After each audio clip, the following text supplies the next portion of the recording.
My name is Marina, I'm 37, and that evening I discovered my parents and my sister had told my 16-year-old daughter there was no room for her at their Christmas table.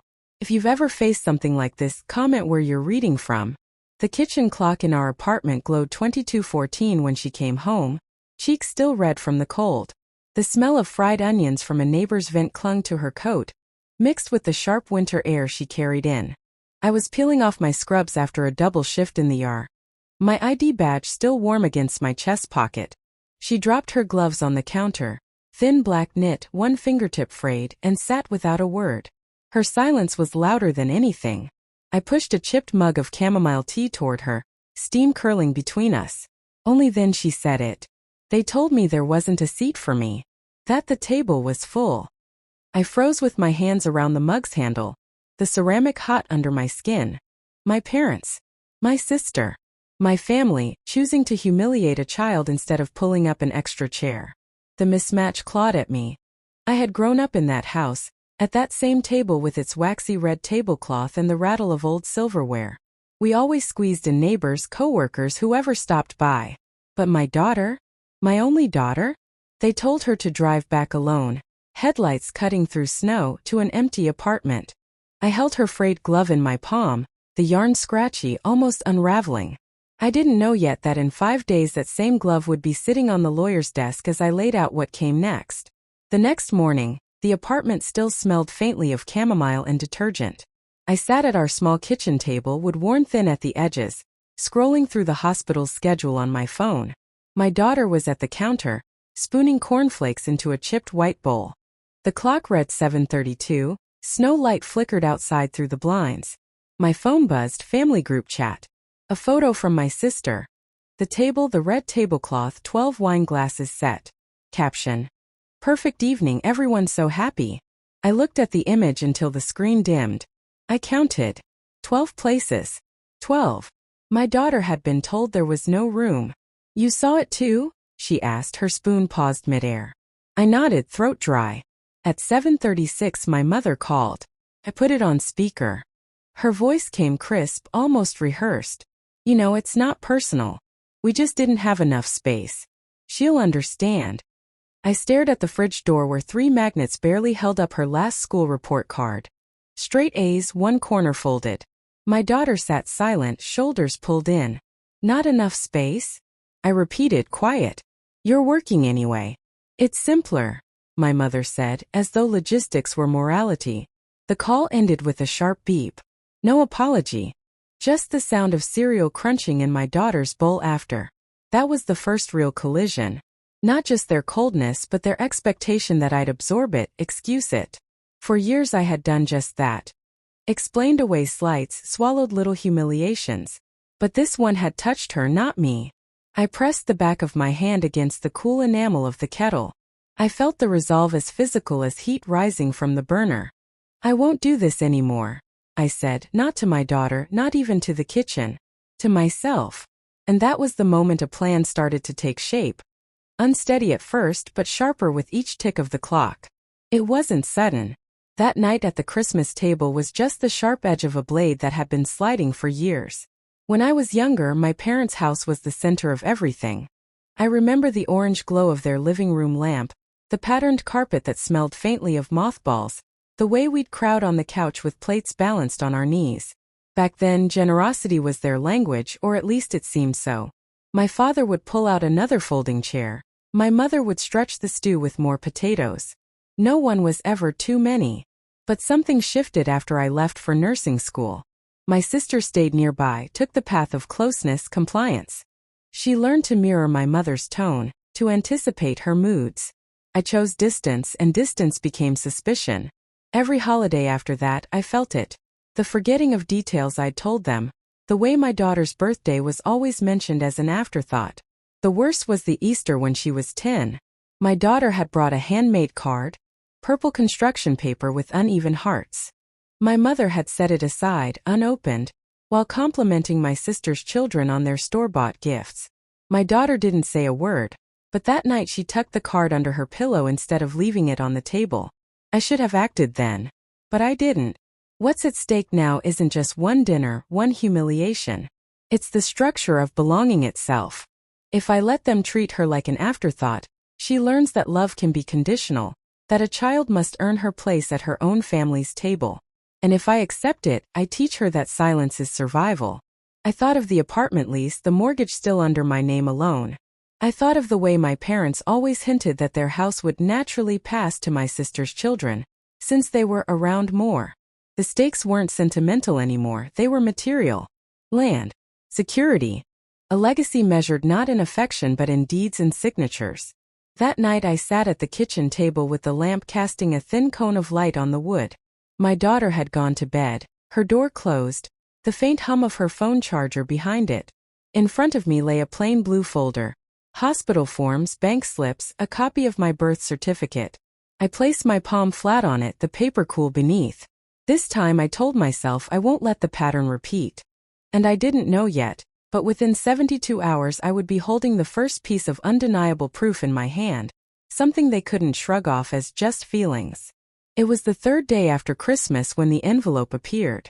Not in my mailbox but slipped under our apartment door, its corner bent, a faint trace of salt from the hallway snow on the flap.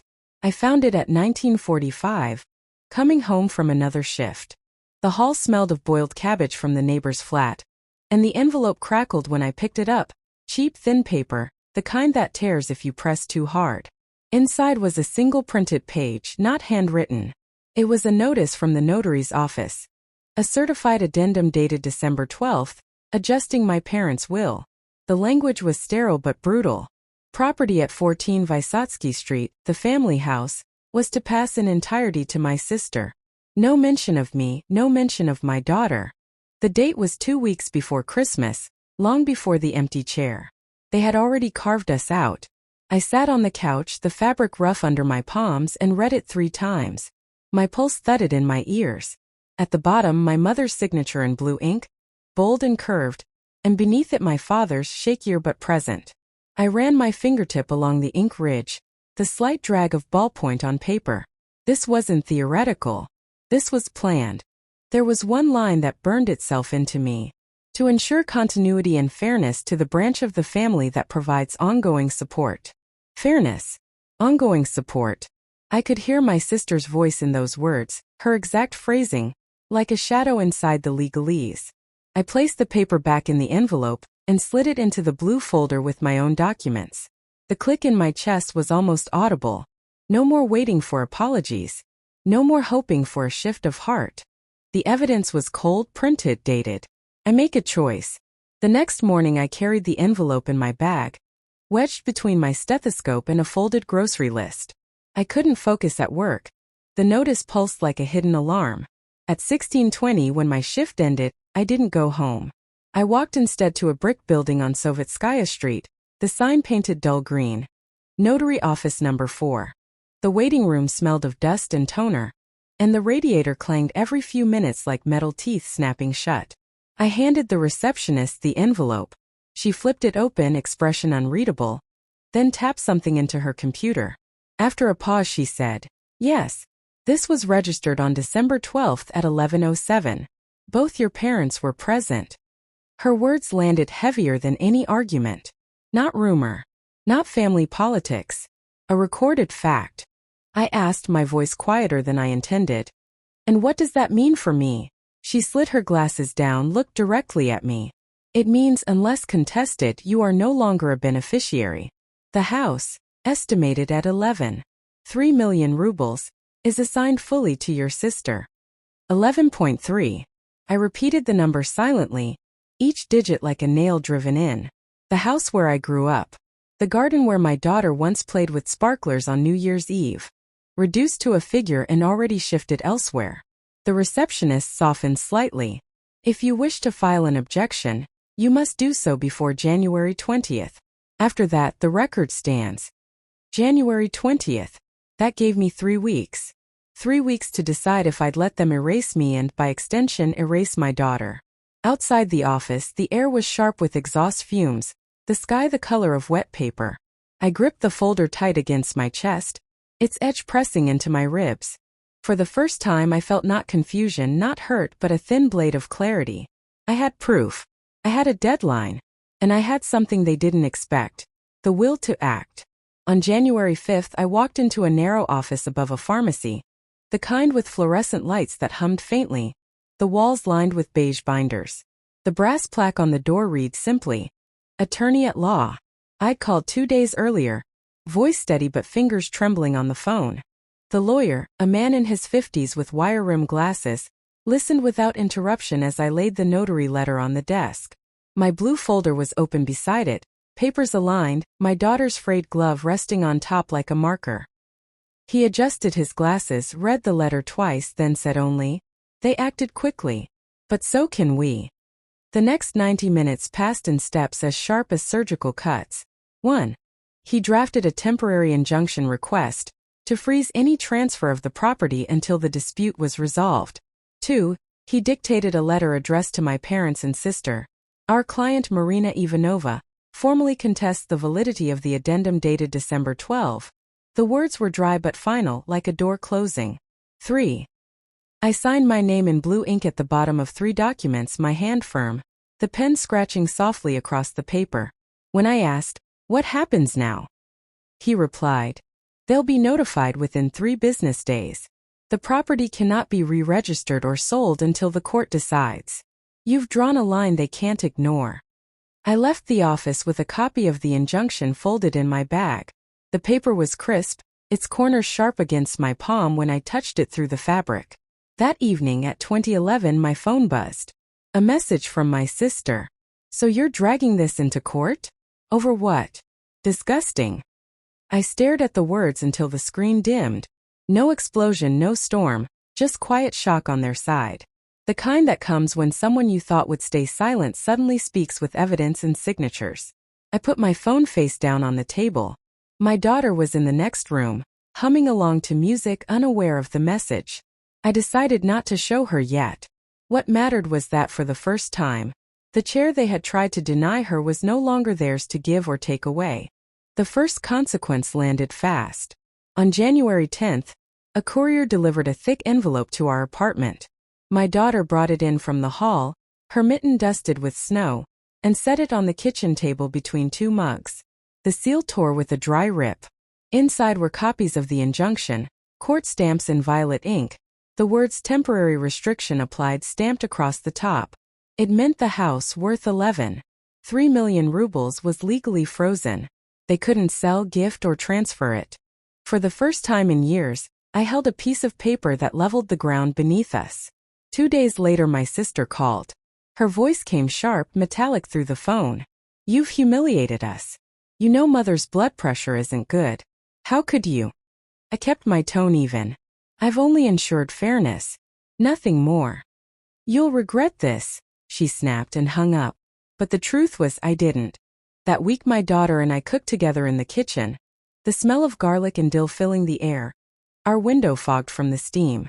For once, meals felt like ours alone, no comparison, no absence to explain. Still, the move had cost. At the hospital cafeteria, a coworker leaned in, whispering, "I heard you're in some fight over a house. Family matters should stay private." The words stung, but I met her eyes. Sometimes silence costs more than noise. She didn't answer. The small win was tangible. The property was locked.